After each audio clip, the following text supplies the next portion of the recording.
Welcome back to Sports by GSMC Podcast Network. I am your host, Jeremy Lapidus. Today is Monday, September 16th. If you are just tuning in, we just went over how the Panthers have officially benched last year's number one overall pick and second-year quarterback Bryce Young in favor of 36-year-old Andy Dalton.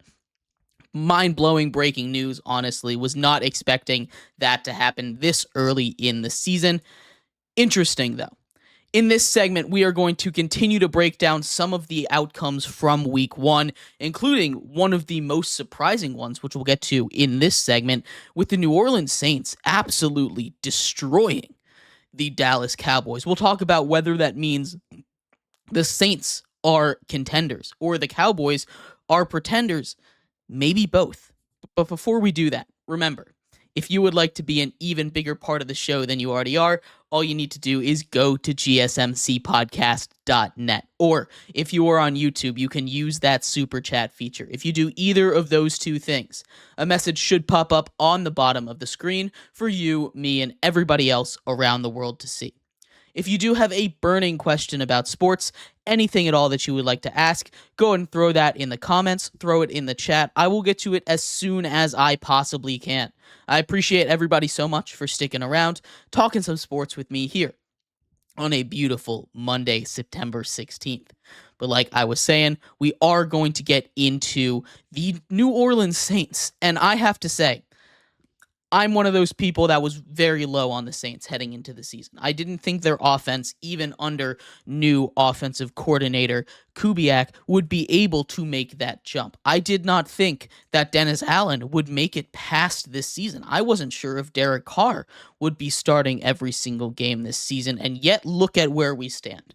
The New Orleans Saints have scored the fourth most points in NFL history in the first two games of the season. 91 points, 47 against the Panthers, 44 against the Dallas Cowboys and their vaunted defense. What's going on with those Saints? Are the Saints real? Well, let's start off with the defense, because that's an easy question to answer. The Saints defense, although I discounted their win against the Carolina Panthers, is a very, very solid unit. Dennis Allen is a very good defensive coach. He always has been. That was his role with the Saints for a very, very long time before when Sean Payton was the head coach. He continues his role here as that awesome defensive coordinator. That's a very good defense. That part is for real. As far as the offense, this is where the questions have to start, because Week 1 was against these Carolina Panthers, the now Bryce Youngless Carolina Panthers.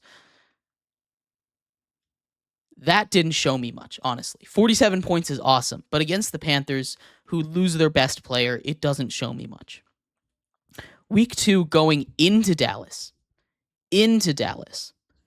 taking on the Cowboys with their vaunted defense and putting up 40 points makes me rethink my thoughts on the Saints.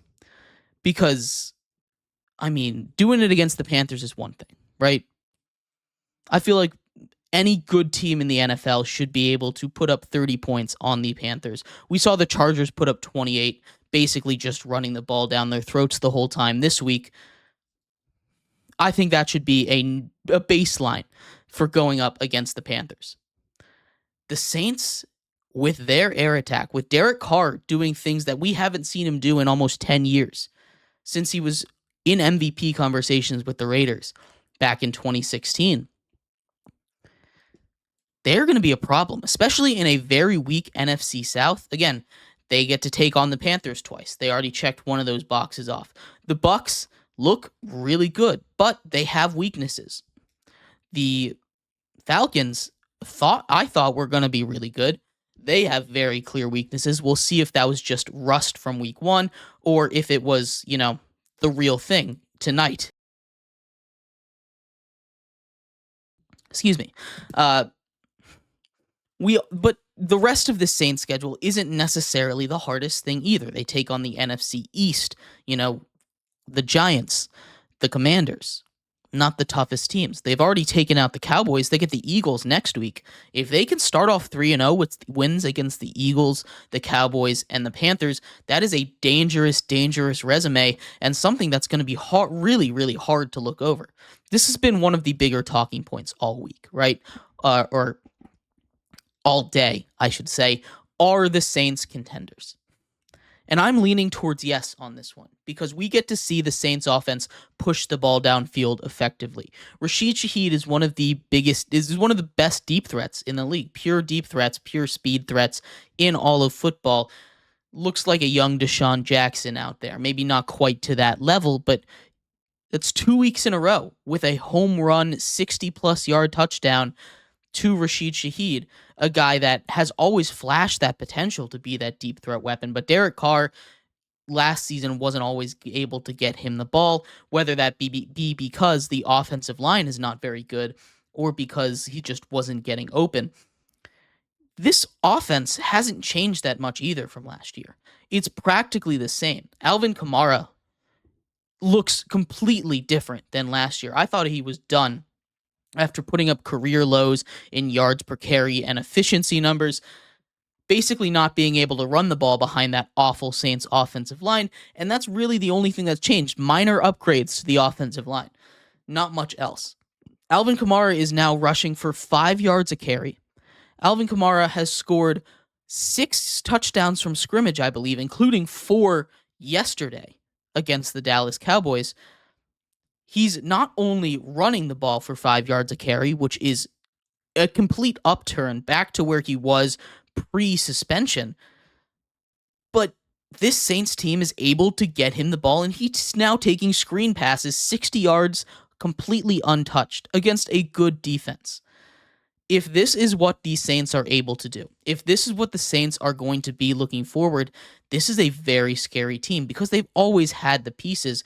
We talked about for a very long time the Saints being able to just kind of tread water despite not having, the most talented roster, but their roster has always been talented. Their defense has always been pretty stacked. Their offense has always had big names. Chris Olave is there as the wide receiver 1. He's been kind of underrated, I think, for a while. It's just the offensive line just has not been there.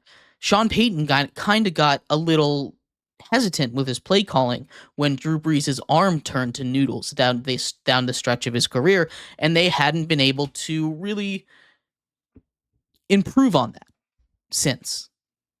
You get a new offensive coordinator in Clint Kubiak, and now they're able to push the ball downfield. They're able to stretch the defenses. They're able to avoid those stacked boxes.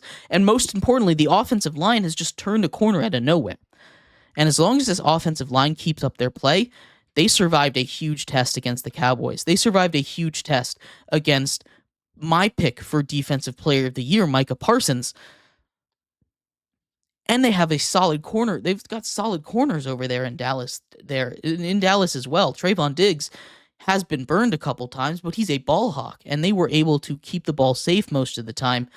Derek Carr is looking really impressive. He's looking like one of the best quarterbacks in the league this year. I think the Saints are absolutely true contenders, and it's hard to look at these offensive numbers and these defensive numbers as well and think much otherwise. Again, I know you can kind of take half of that with a grain of salt, but doing that against a Cowboys team that was consistently ranked top 10 in power rankings, some people had them ranked as high as in the top 5. I know I put them, I believe, at number 8 in my power rankings. This is a Saints team that can cause some trouble. Now, am I going to crown them Super Bowl contenders right now? No. But they were out of the playoff picture for me. To be completely honest, they've squarely put themselves smack dab in that playoff conversation. And if they're able to do it week 3 against the Eagles, I think they're absolutely going to be able to be in those conversations for the best team in the NFC. We saw the 49ers lose to the Vikings. The Vikings are a good team. They're not the best team in the NFC. Who else is better in the NFC? Are we looking at the Eagles? They looked really good, but are they really the best team in the NFC? We'll see. They get to play the Saints next week. The Cowboys, they've already beaten them. Are the Bucs the best team in the NFC? No. The Lions, they just lost to the Bucs. the NFC is looking very weak. There's no one sitting on top of the throne on the top over there.